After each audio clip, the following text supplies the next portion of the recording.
imsak lantak.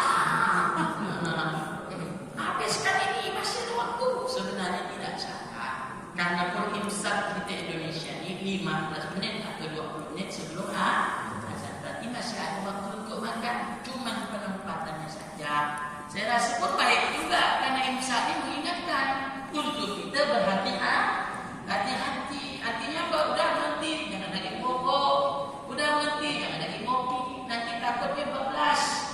Begitu kau nak kopi, Allahu Akbar, Allahu Akbar. Azan. Tapi ini dah kopi masuk ni. Nah, apa cerita macam ini? Maka di situ ditulislah imsak, jadwal imsak hia 15 menit atau 20 menit sebelum azan. Jadi itu masalah ringan. Sudah saya jelaskan bacanya dan juga sudah saya jelaskan penempatannya. Paham tidak?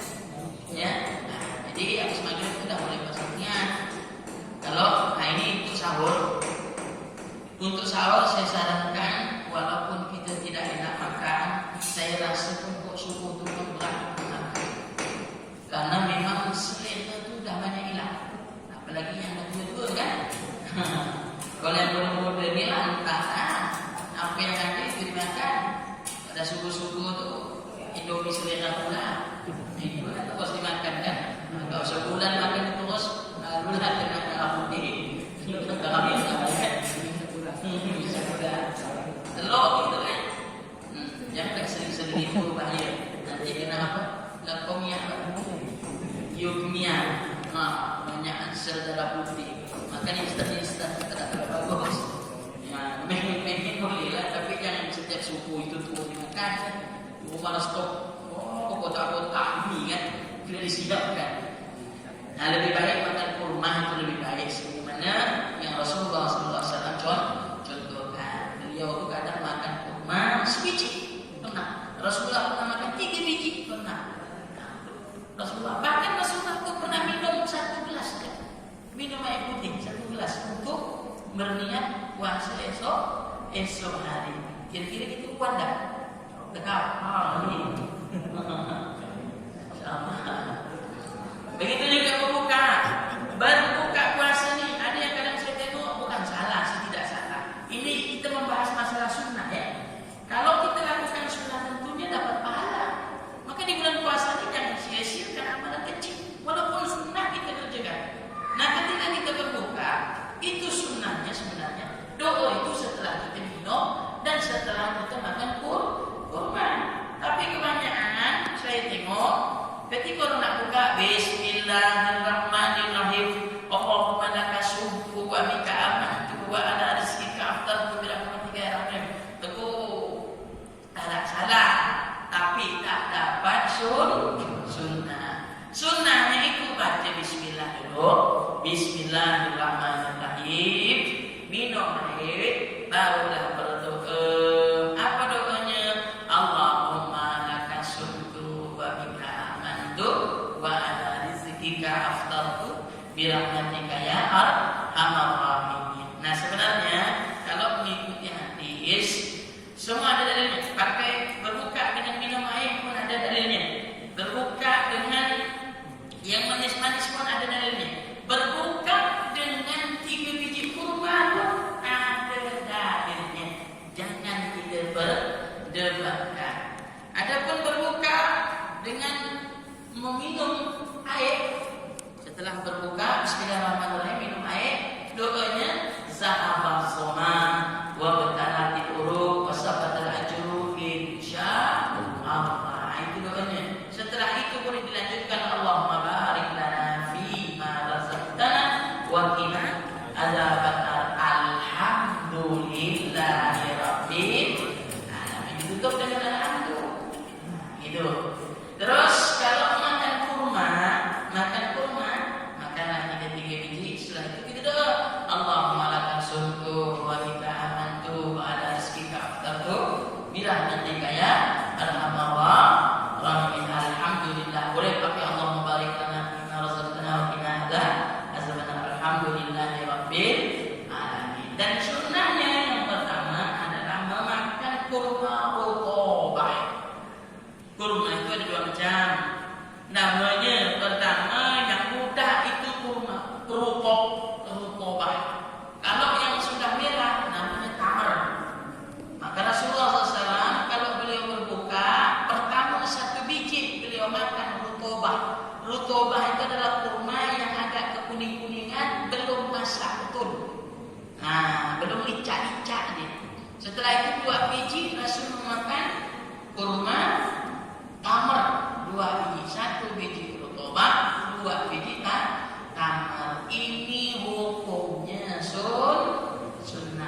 Kira-kira mudah tak kita cari itu? Banyak Pak Ustaz, biasa saya di Mekah saja. Tapi di sini banyak Pak Ustaz, kata dia. Besar-besar kurmanya dimakannya. Itu tapak kuning, bukan kurma. Gigit dan kurma dengan kuning kan, kata dia. Karena Ustaz ni telah jelaskan betul-betul kan. Hantaklah kulit-kulit ini makan. Nah itu sunnah. Artinya kalau dijalankan dapat pahala. Lah kurma payah cari Pak Ustaz. Terus gimana nih? Maka bukalah yang manis manis. Saya rasa yang manis-manis mudah. Rata-rata semua orang tua ni bikin kue. Dan rata-rata kuenya yang manis. Doko manis, lepat ubi manis. Apa lagi? Bingke rendang, bingke berjemur, bingke lembab, bingke hampa, semua pasti manis, ya kan? Nah tolong kita ni mesti belajar menghidupkan sunnah. Kalau berbuka pertama kali jangan yang pedas-pedas. Jangan. Maka Rasul mengatakan summu tasihu.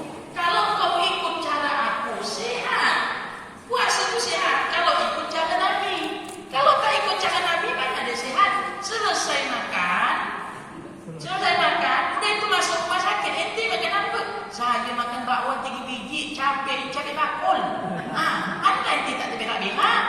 Perut ni kosong, dihantar dengan cabai, tak ada luka lambung tu. Maka hati-hati. Ini banyak orang yang tak faham, mengikuti hawa nafsu. Terus yang kedua, kita puasa ni melawan hawa nafsu, bukan pindah makan. Makan 3 kali sehari yang tak puasa. Tiba-tiba berbuka pun sama enggak 3 piring makan. Apa beda? Hayo.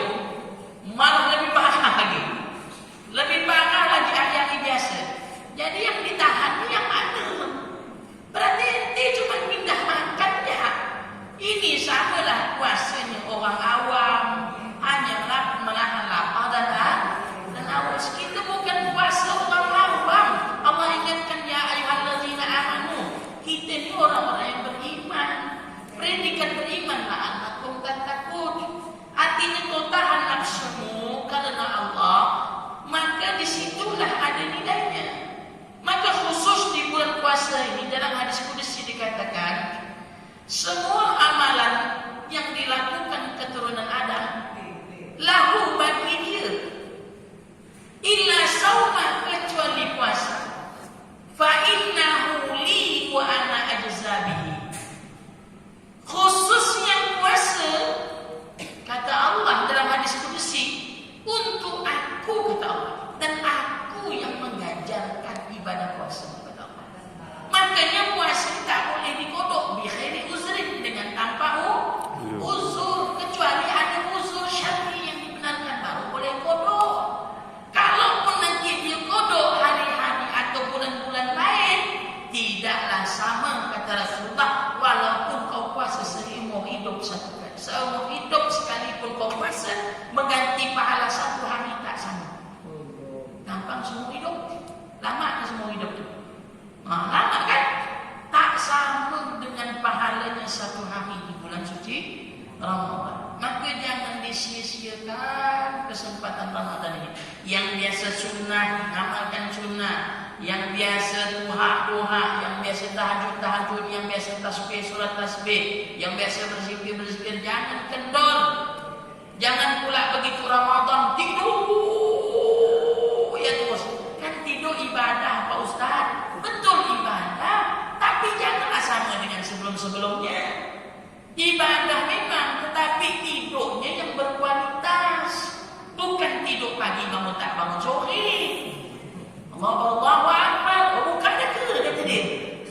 Bangun tidur dari pagi, bangun tak bangun sore. Yang seperti ini kata ulama, dari pagi kalau dia tidur sampai sore, ini bisa membatalkan puasa. 9 perkara, sudah saya tes belum? 9 perkara yang membatalkan puasa. 1, memasukkan di antara 5 lubang.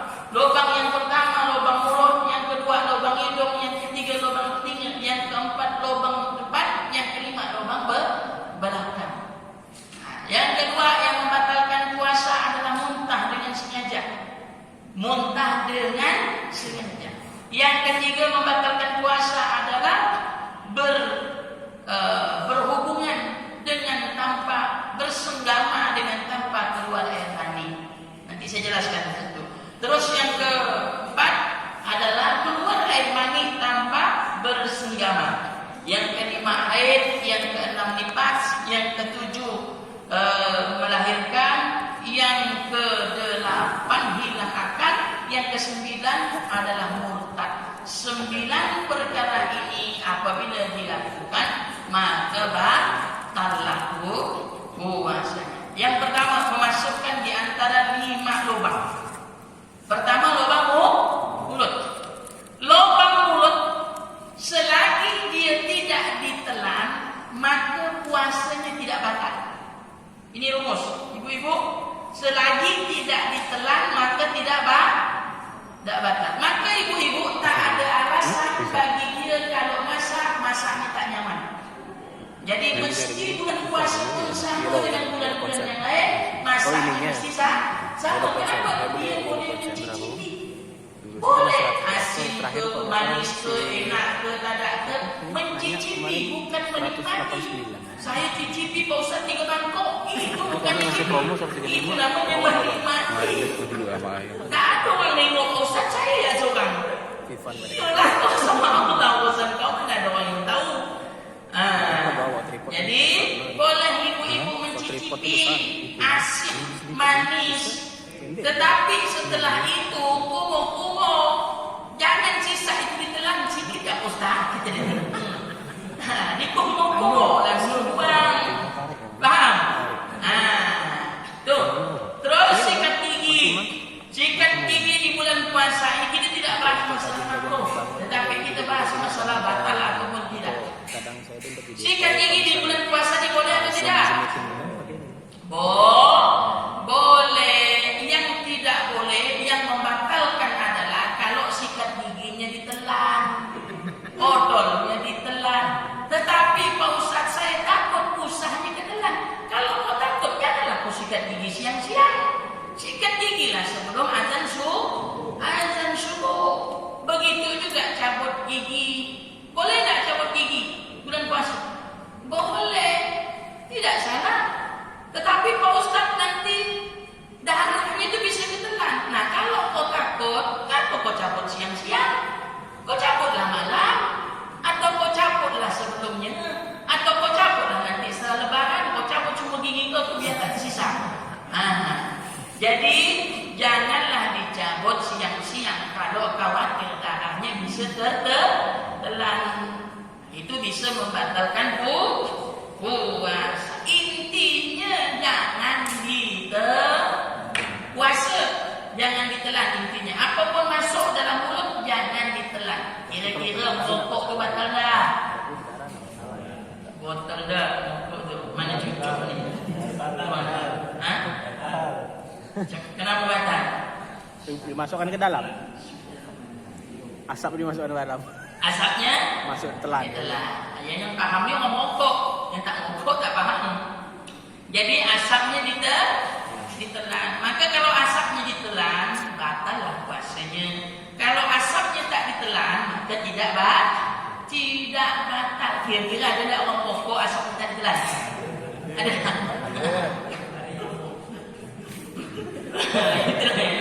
Itulah lebih kurang kan. Tentang nak masuk ada batal kan Pak Ustaz. Udahlah gini-gini ada gitu kan. Nah, jadi selagi tidak ditelan tidak Jadi macam mana kalau wudu tu Pak Ustaz? Wudu ni kan kumur-kumur.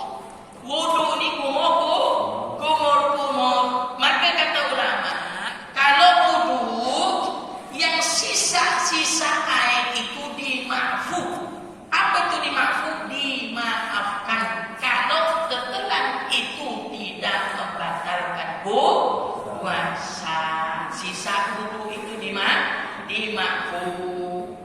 Jadi sisa-sisanya itu kalau tertelan maka tidak membatalkan puasa. Kalau gitu saya nak wudu ya 100 kali Pak Ustaz. Lain cerita. Itu sengaja. Kalau sengaja itu membatalkan ini tertelan. Sudah kita usahakan dia keluar, tetap dia masih ada di dalam. Maka yang seperti ini tertelannya tidak membatalkan puasa. Dan nanti masukkan lubang hidung juga berwudu. Jangan kita masukkan seperti insert apa kita masukkan gitu, tidak usah. Cukup kita basuh yang bagian-bagian area yang di luar-luar sini cukup. Dan membatalkan puasa dari hidung adalah kalau memasukkan sesuatu lebih daripada ini tunggul hidung ni. Ini kan ada tunggul tengah-tengah ni. Lebih daripada itu membatalkan puasa. Tetapi kalau belum sampai tunggul itu, boleh dia memasukkan tangannya di hidung. Maka berita gembira bagi orang yang suka ngupil. Jadi boleh dia ngupil, tetapi jangan depan orang. Udah itu dimakan lagi taiknya tu. Alhamdulillah, ada saya tengok. Diam-diam dia. Apa rasa tak hidung tu? La ilaha illallah. Dah tunggu lebah masjid. Jadi bagaimana? Swab ini bagaimana hukumnya? Swab ini bagaimana hukumnya? Pertanyaannya sekarang, dia ini swab untuk apa? Itu yang pertanyaannya. Dia ini dalam keadaan safar atau tidak? Disuntik dalam keadaan safar atau tidak? Kalau dia dalam keadaan perjalanan, safar itu namanya, maka kalau dia nak ke Jakarta, dia mesti swab dulu. Dia nak ke Jakarta, mesti suntik dulu misalnya. Nah, yang seperti ini, dia dikategorikan safar. Safar di dalam Al-Quran, "Faman kana minkum maridan aw ala safarin fa iddatun min ayamin ukhra." Maka dia tidak wajib berpuasa, diberi keringanan oleh Allah. Dia boleh mengganti bulan-bulan yang lain. Maka dia termasuk safar. Nah, ada tidak orang diswab karena tidak safar? Kira-kira ada tidak orang diswab karena tidak safar? Ada tidak? Kalau misalnya tidak ada, betul pertanyaan saya. Kalau seumpamanya tidak ada orang diswab karena tidak safar, maka aman-aman saja. Kalau seumpama di swab, kalau di swab misalnya dia tidak karena safar, maka kata ulama yang seperti ini dia dikasih keringanan dan disuntik. Itu disuntik itu bisa di tangan ataupun di pantat, maka ini tidak membatalkan puasa karena bukan termasuk di antara 5 lubang. Jadi itulah wallahu besar, begitulah lebih kurangnya penjelasannya para ulama. Mulut masih belum selesai. Terus air liur. Kalau bulan puasa biasa air liur kita ni banyak, betul tak? Nah, air liur banyak biasa kita ni suka beludah. Sikit-sikit beludah. Jangan tak suka beludah. Ulama mengatakan ada hukumnya makruh, sikit beludah, sikit beludah. Artinya air liur yang kau punya itu kau telan lagi pun boleh. Kan memang air liur kau bukan air liur orang. Jadi air liurmu yang banyak itu syaratnya tidak membatalkan puasa 3. Satu, yang pertama air liur seorang, bukan air liur tetangga, bukan air liur bini, bukan air liur anak. Maaf, mungkin bulan puasa ni boleh cium kening antara suami isteri, boleh cium pipi antara suami isteri, boleh berpeluk antara suami isteri. Cuma jangan sampai membangkitkan syahwat. Hati-hati. Mana bisa Ustaz, kau dah berpeluk, udah ada ni cerita, janganlah. Begitu juga isteri itu jangan nak mancing-mancing di kamar. Begitu juga laki. Neng kata dia. Buat tengok Superman ni, kata dia. Jangan kau pancing begitu. Nanti kalau kau pancing begitu, jadi water woman lah dia. Lalu rusak puasanya kan. Jadi warna suruh besok pandang. Jangan jaga pandangan. Jangan sampai suami istri pun juga begitu dijaga. Jangan sampai rusak pahala puasa kita. Jadi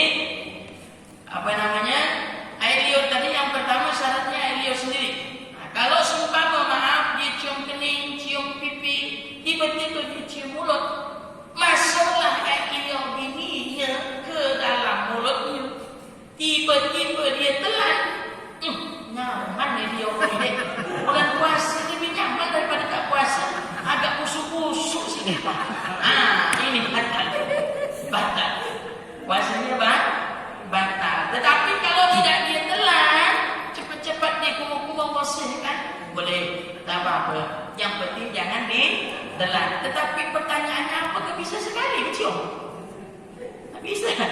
Yang tua-tua mungkin bisa lah. Dia nyaman nih. Tertancan dah ni, tak enak dah. Dah. Nah, kalau pengantin baru, bahaya. Saya ni berapa kali disuruh ngisi pengantin baru, bulan Rajab, bulan Syaban. Saya sering sampaikan dalam ceramah saya, pengantin di bulan apa pun bagus. Cuma hati-hati mendekati Ramadan, jangan yang baru. Yang dah lama dia terlajak. Apalagi yang baru. Maka hati-hati saya, hati-hati ini. Jangan sampai kelewat. Sikit jadi. Nah, bahaya. Karena setan tetap ada. Loh, katanya setan yang dibelenggu Pak Ustaz. Asyamu junnatun malam yakhrubha. Puasa ini adalah perisai selagi dia mau menjaga perisai itu. Tapi kalau dia tidak jaga, maka rusak perisai itu. Samalah tabiatnya sebelum bulan puasa. Maka hati-hati, kontrol, kasih tahu kita sama-sama menjaga diri di bulan puasa ini. Jangan sampai nanti kita kelewat-lewat. Nah, sering saya sampaikan di mana-mana pengajian, kalau suami istri misalnya tiba-tiba khilaf lah suami istri. Ini sama cerita zaman Nabi dulu. Ada seseorang yang miskin, yang dia berhubungan badan dengan suami istri. Datanglah si suami ini bertanya kepada Rasul, "Ya Rasulullah, saya telah melakukan dosa besar ya Rasulullah." Apa itu? Saya berhubungan badan antara saya dengan istri saya di bulan puasa. Oh, kata Rasulullah, kalau gitu kau memerdekakan budak saja. Budak ketika itu kalau dihitung sekarang harganya sekitar 5-60 juta. Satu budak yang dibeli setelah itu dimerdekakan. Apa kata si fulan ini? Ya Rasul, saya tak punya duit untuk membeli budak. Baiklah kalau gitu, kata Rasulullah, kau berpuasa saja 2 bulan berturut-turut. Ya Rasulullah, kenapa tengok kepada aku ni pos kempeng?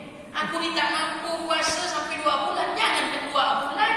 Ini tak kepayahan nak berpuasa. Maka terlajak-lajaklah sekarang ni, kata dia.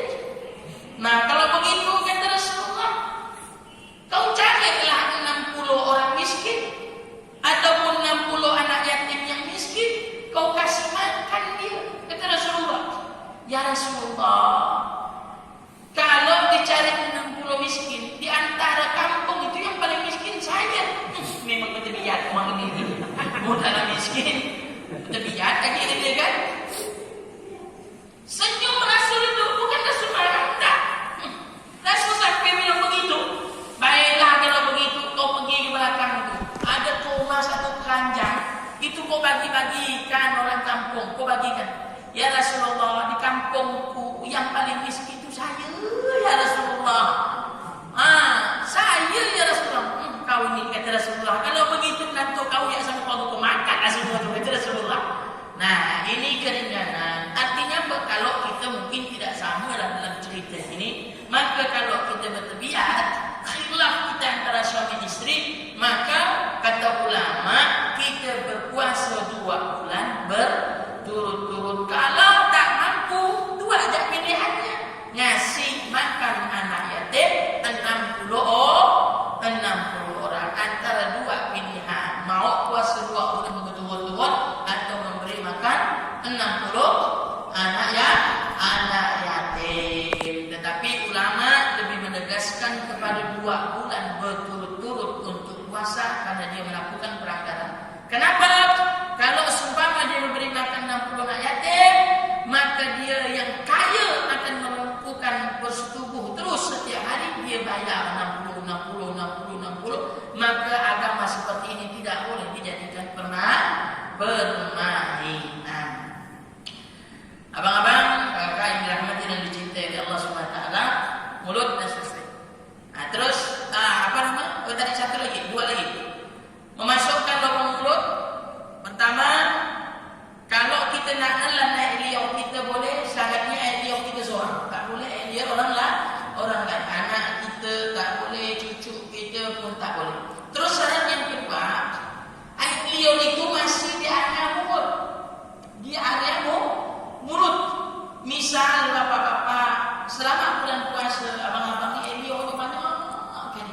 Sayang, kalau terbuang begitu ya, maka diambillah cawan. Udah itu dimasukkan dalam kulkas. Tak bisa, ini cek. Siapa tahu ada yang begitu. Nanti jam 3 buka kulkas, nyaman. Misal. Nah yang seperti ini batal. Walaupun diusulkan, karena sudah keluar dari area mulut. Tak boleh. Nah, terus yang ketiga, air liurnya tidak bercampur dengan sesuatu apapun. Contoh, seperti halnya dia pecandu kopi. Sebelum azan subuh dia minum kopi. Akhirnya karena dia lalai tadi, tidak sempat dia berkumur-kumur. Sampailah jam 8 masih terasa lah air kopi tadi, akhirnya dia telan, maka batal puasanya bercampur dengan air liurnya, ditelannya maka batal puasa. Itu lubang mulut. Paham ya mulutnya? Nah, terus yang kedua lubang hidung. Nah, dari batasnya segera. Jadi boleh ngupil ataupun membersihkan hidung ketika ambil wudhu, tapi dibersihkan di area-area yang kelihatan saja. Ya, jangan melewati dari, kalau bahasa Cirebonnya ini apa, segera, atau bahasa Jawanya itu. Nah, melewati dari tunggul ini tidak boleh. Terus yang ketiga, yaitu lubang telinga. Lubang telinga ini yang membatalkan adalah kalau kita masukkan sesuatu melebihi dari ukuran jari kelingking kita apabila kita masukkan ke telinga kita sendiri. Contoh, saya masukkan ke telinga saya dengan jari kelingking saya. Batasnya kan sampai sini batasnya, sampai sini. Jadi begitu juga bapak-bapak tidak boleh pakai kelingking anak, cucu, kelingking bapak semua, bapak masukkan. Di mana batasnya? Sampai situlah. Jadi kalau nanti bapak-bapak ingin memasukkan sesuatu di telinga pakai paten 4 misalnya, boleh, tapi syaratnya jangan melewati dari ukuran jari kelingking yang sudah diukur. Kalau sampai di sini jangan melewati ini. Kalau melewati paten batnya lewat dari ruas jari yang pertama nih, maka batallah puasanya. Mana bisa lah Pak Ustaz, kalau sudah masukkan paten bat telinga nih, udah masuk nih, pengen lagi di dalam, bercucuk. Akhirnya gitu lupa ukuran jari kelingking. Jadi lebih baik jangan dicucuk, lebih aman. Jadi Pak Ustaz, boleh tak saya masukkan apabila nanti telinga ni cuek, busuk, kalau tidak dimasukkan obat titis, kan itu melebihi dari ukuran jari kelingking. Pertanyaannya, dia penyakit cuek ini sakit atau sembuh? Sakit atau tak sakit? Sakit. Maka selama dia sakit, dia tidak puasa pun tak apa-apa. Faman kana maridan au ala safarin. Maridan itu artinya sakit. Barang siapa yang sakit dan safar, maka bagi dia rukhsah keringanan. Tidak puasa, tidak apa-apa karena sakit. Paham ya? Nah, jadi lebih baik jangan puasa. Terus lubang selanjutnya yaitu lubang depan. Nah, lubang depan ini bagi suami istri, misalnya contoh suami istri, dia hanya bertemu antara kemaluan laki-laki dengan kemaluan perempuan tanpa ada batas. Artinya tidak ada celana di situ. Tiba-tiba hanya sehari lama tak jumpa misalnya kan, Misalnya menempel saja itu sudah membatalkan puasa. Nah, menempel saja dan membatalkan puasa. Jadi kalau kencing cukup dibasuh saja, jangan dimasukkan jarinya, tidak usah dimasukkan. Begitu juga laki-laki kalau kencing cukup disiram saja, lakukan seperti biasa, berdehek. Dan diurut hukumnya sunnah, cuman jangan terlalu lama ngurut. Bulan puasa ini godaan banyak. Nanti 1 jam jadi 2 jam, 2 jam jadi 3 jam. Lalu nanti cari ini, cari itu, dosa. Jadi lebih baik itu disiram, udah lakukan sunnah, selesai dah. Terus yang kelima adalah lubang belakang. Ketika kita buang air besar, baik laki-laki ataupun perempuan, kata ulama, boleh dia masukkan jari manisnya sampai pertengahan jari manis. Itu pun untuk memastikan apakah istinjanya masih ada atau tidak. Dan tidak boleh ketika dia memasukkan, habis batanya. Ketika dia memasukkan, tidak boleh dia goyang-goyang. Begitu dia masukkan, dia goyang-goyang tak boleh. Hanya boleh dia masukkan saja. Paham ya?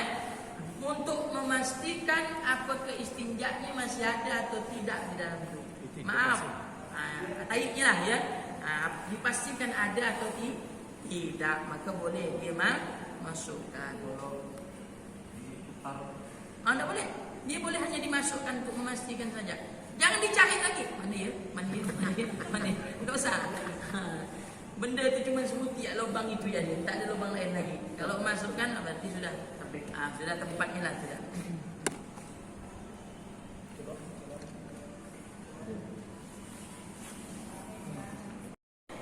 Terus selanjutnya muntah dengan sengaja.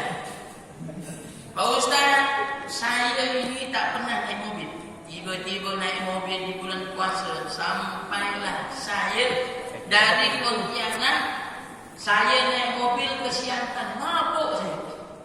Memang orang ini tak biasa naik mobil, tiba-tiba naik mobil mabuk. Nah, mabuk ini mabuk yang tidak sengaja, dan ini tidak membatalkan puasa. Cuman hati-hati, setiap orang mabuk pasti yang keluar nasi itu dari perut, dan itu najis dan mesti dibersihkan. Kalau tidak ditakutkan nanti nasi yang tersisa ditelan kembali, maka inilah yang membatalkan puasa. Maka ketika selesai muntah dengan sengaja, maka muntah tidak sengaja, kumuk-kumuk cepat-cepat, bersihkan mulut, bersihkan, jangan sampai ada sisa-sisa nasi yang tersisa. Paham ya kira-kira ya? Kecuali muntah dengan sengaja. Ada tak kira-kira muntah dengan sengaja? Ada tak? Ada. Apa contohnya? Dicucuknya. Misal isteri ada dikasih duit belanja sama laki, pura-pura dia muntah, cucuknya tekan. Kenapa boleh? Kayak aku sakit ni. Kan? Sakit apa pula? Kau kasih aku duit, biar aku pergi ke dokter semua. Ini muntah dengan sengaja dicucuknya, maka ini bisa membatalkan puasa. Terus bersenggama tanpa keluar air mani. Nah tadi senggama antara suami istri, walaupun hanya berjumpa, kemaluan antara suami istri, hanya say hello saja, itu pun membatalkan puasa. Tidak boleh. Tapi kalau ada hijabnya macam puasa, ada celananya, makin tidak membatalkan karena ada karena hijab. Cuman bisa ke? Itu pertanyaan yang paham yang berkawin. Terus selanjutnya adalah keluar air mani dengan tanpa bersenggama. Keluar air mani dengan tanpa bersenggama. Apa contohnya kira-kira? Nonton film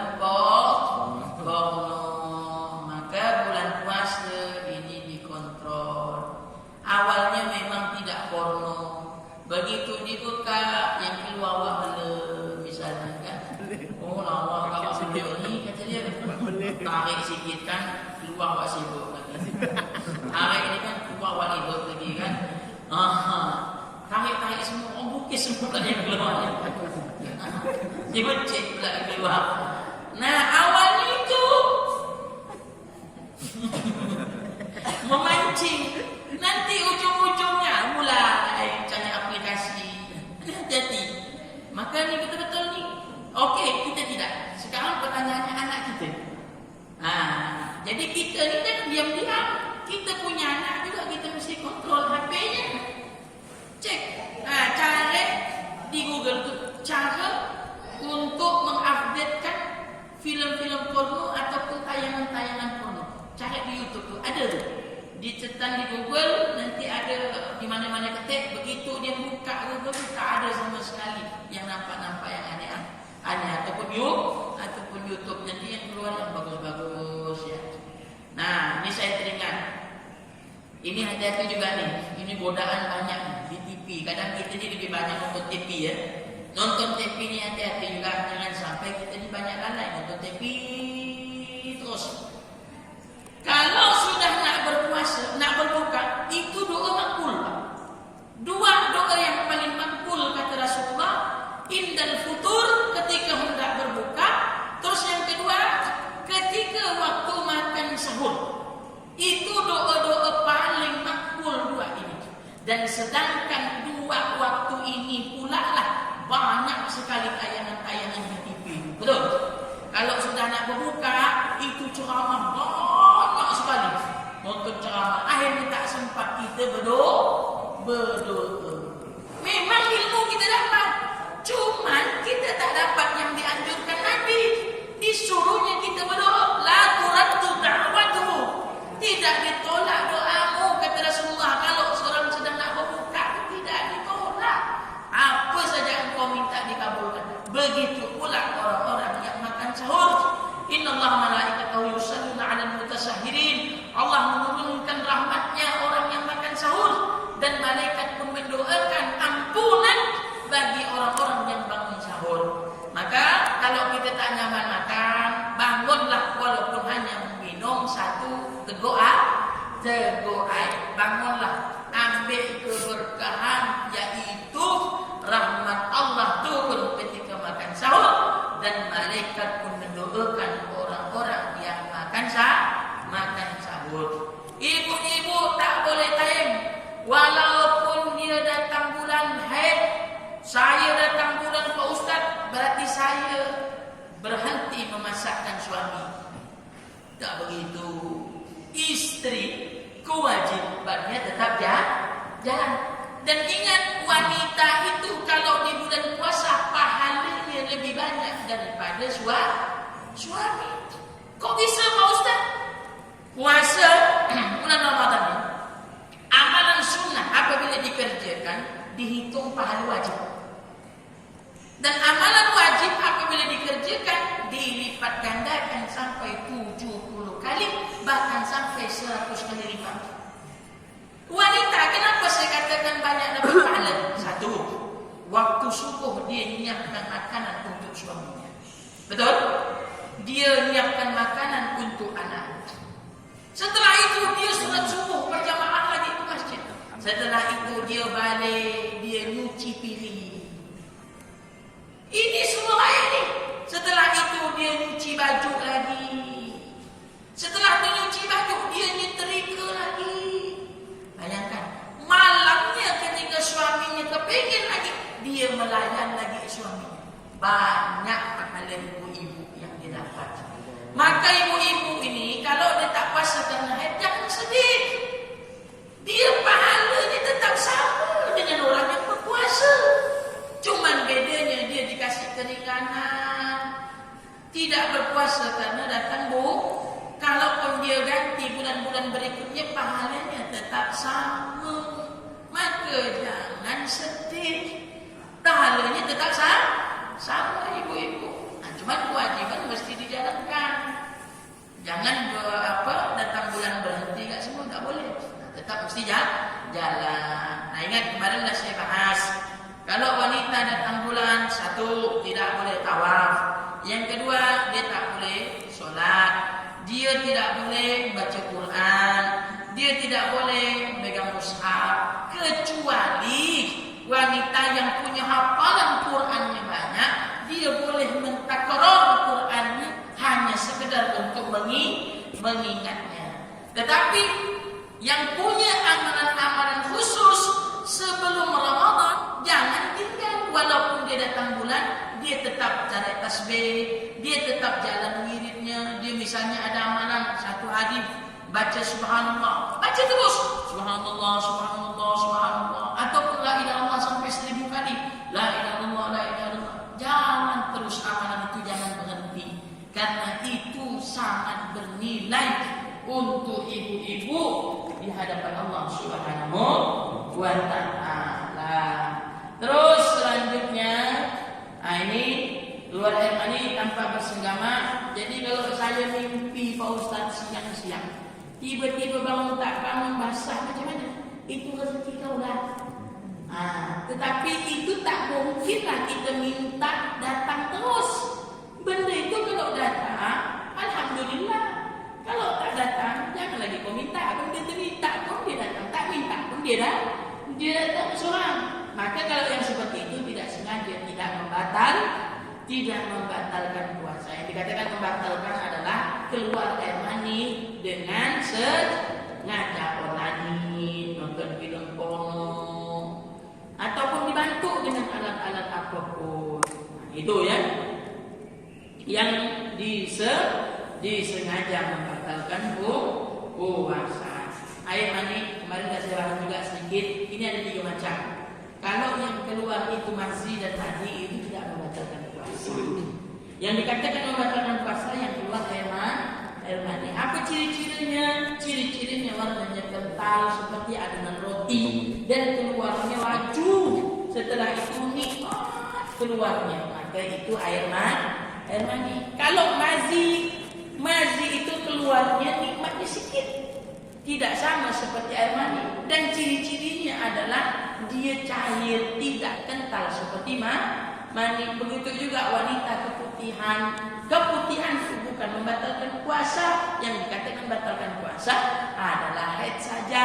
Jadi kalau dia keputihan, dia boleh berpuasa, cukup dia basuh kemaluan saja. Begitu pula orang yang keluar mazi. Contoh, kalau abang-abang jalan tiba-tiba nengok amoy,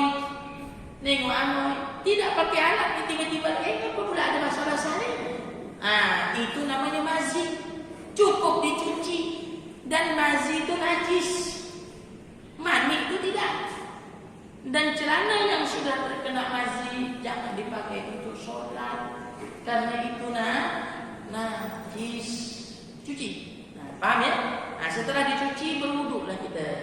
Itu cara yang dicontohkan oleh Rasulullah Sallallahu Alaihi Wasallam. Terus haid selanjutnya, haid membatalkan. Walaupun 5 menit lagi nak azan, tiba-tiba haid keluar.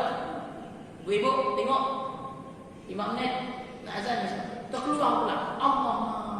Terkeluar pula. Allah tak pula sikit ya ini 5 menit ya. Ini pun kalau keluar 5 menit lagi azan tetap batal. Tapi sikit ya Pak Ustaz, tidak banyak keluarnya. Walaupun sikit, yang namanya keluar darah itu pertama tetap dihukumi tidak boleh puasa. Nifas juga begitu, melahirkan juga sama. Terus yang ke-8, hilang akal. Hilang akal ada 3 macam. 1, hilang akal karena dia tidur. Yang kedua, hilang akal karena pingsan. Yang ketiga, hilang akal karena gila. Kalau hilang akal karena tidur di bulan puasa tidak membatalkan puasa. Tetapi kalau tidurnya dari pagi subuh, bangun tak bangun maghrib, maka batallah puasanya. Begitu juga pingsan. Pingsan ini tidak membatalkan puasa. Tapi kalau pingsannya dari pagi, bangun tak bangunnya maghrib, maka batallah puasanya. Gila, begitu juga gila. Tetapi gila ini walaupun sebentar membatalkan puasa. Tapi kira-kira ada tak orang gila sebentar? Udah gila-gila terus. Maka ini membatalkan puasa. Yang terakhir adalah murtad. Murtad itu adalah tak yakin.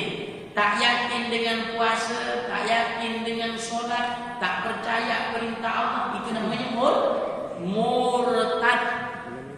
Ada orang yang berpuasa di siang hari tetapi dia tak sholat. Ada tak? Banyak. Ini kategorinya apa? Mesti kita lihat dulu. Kalau dia tak sholat ini karena tak yakin, berarti kategorinya murtad.